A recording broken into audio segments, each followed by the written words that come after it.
Hello दोस्तों, Kanchan Gupta channel में आपका स्वागत है। आज मैं आपके लिए हनुमान जन्म कथा लेकर आई हूँ। चलिए तो जानते हैं हनुमान बाबा का जन्म कैसे हुआ और उन्होंने क्या क्या लीलाएं दिखाई। पवन पुत्र हनुमान के जन्म की कथा केवल एक प्रसंग नहीं, बल्कि भक्ति, तपस्या, वरदान और दिव्य लीला से भरी एक अद्भुत गाथा है। माता अंजना की तपस्या। बहुत समय पहले किष्किंधा पर्वत की तलछटी में केसरी नामक एक पराक्रमी वानर राज करते थे। उनकी पत्नी थी अंजना।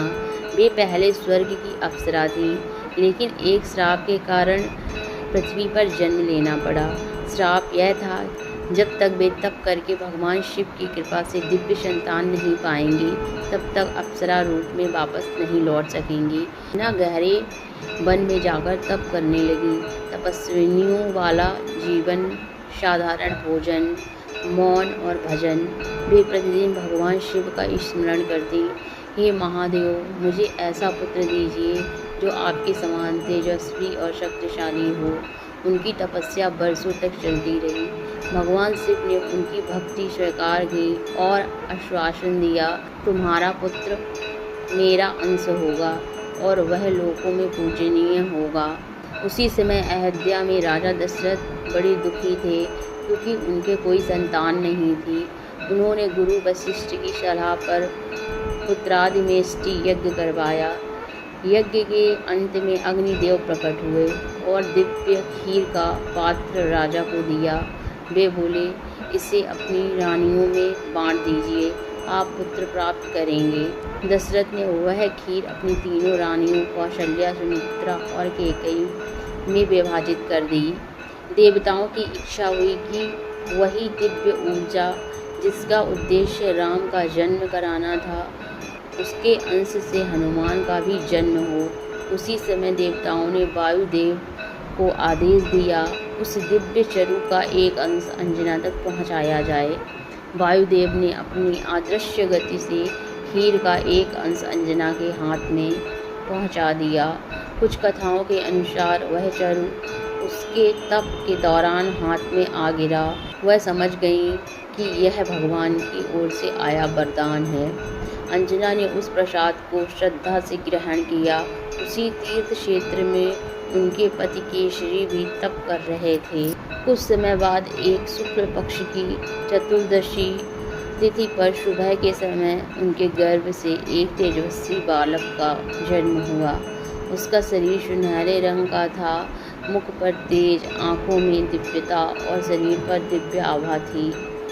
ऋषि मुनि आए, आशीर्वाद दिया और बोले, यह बालक शिव अंश है, इसे हनुमान कहा जाएगा और यह भविष्य में राम भक्तों में श्रेष्ठ होगा।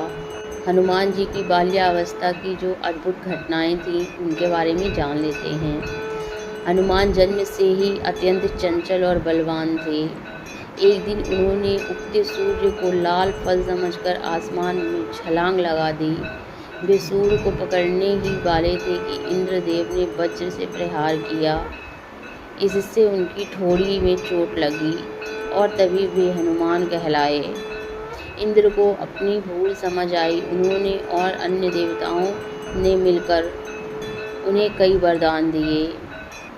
ब्रह्मा ने अभय दिया, वरुण ने बंधन से मुक्त का वर दिया, इंद्र ने चोट की भरपाई के लिए शक्ति दी, वायुदेव ने पुत्र का गौरव पाया।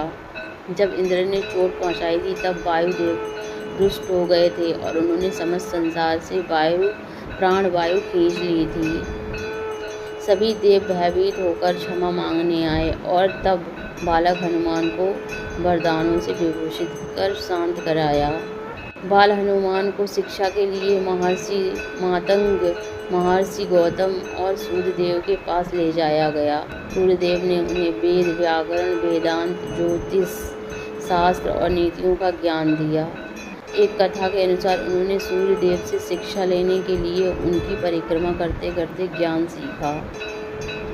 अपनी अलौकिक शक्ति के कारण हनुमान कई बार ऋषियों से मजाक कर बैठते थे, उनकी साधना में बाधा डाल देते थे। तब एक ऋषि ने कहा, तुम्हारी शक्ति बनी रहेगी, पर तुम स्वयं उसे तब तक नहीं पहचान पाओगे जब तक कोई तुम्हें याद ना दिलाए। यही कारण था कि युवावस्था में जामवंत ने उन्हें वन में सीता की खोज के लिए उनकी शक्ति की याद दिलाई थी। वानर राज केसरी के महलों में उनका पालन पोषण हुआ।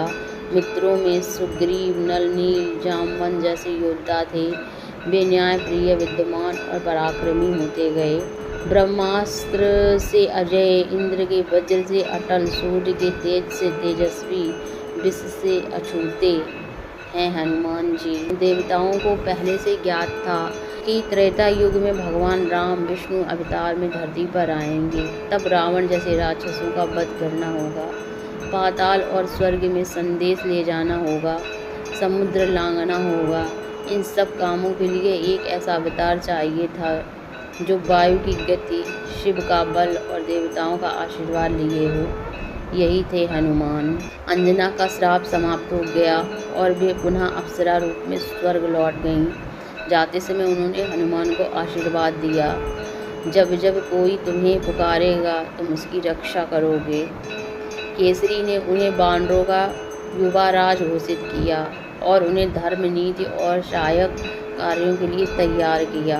हनुमान के जन्म की कथा केवल शिवांश होने की प्रमाण नहीं देती, बल्कि यह सिखाती है कि एक तपस्विनी की भक्ति, एक देवदूत, वायु, दैत्य और देवताओं की भविष्य योजना कैसे मिलकर एक ऐसे महाबली को जन्म देती है जो आगे चलकर रामदूत, संकट मोचन, सीता माता के रक्षक, लंका दहाने वाले और अमर भक्त कहलाए।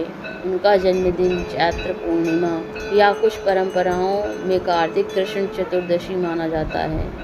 लोग इन्हें बालाजी, महावीर, अंजनी सुत, कपीश्वर और मारुति के नाम से पूछते हैं। यदि आपको यह हनुमान कथा पसंद आई हो तो चैनल को सब्सक्राइब जरूर करें और वीडियो को लाइक और शेयर करना बिल्कुल ना भूलें। जय हनुमान बाबा।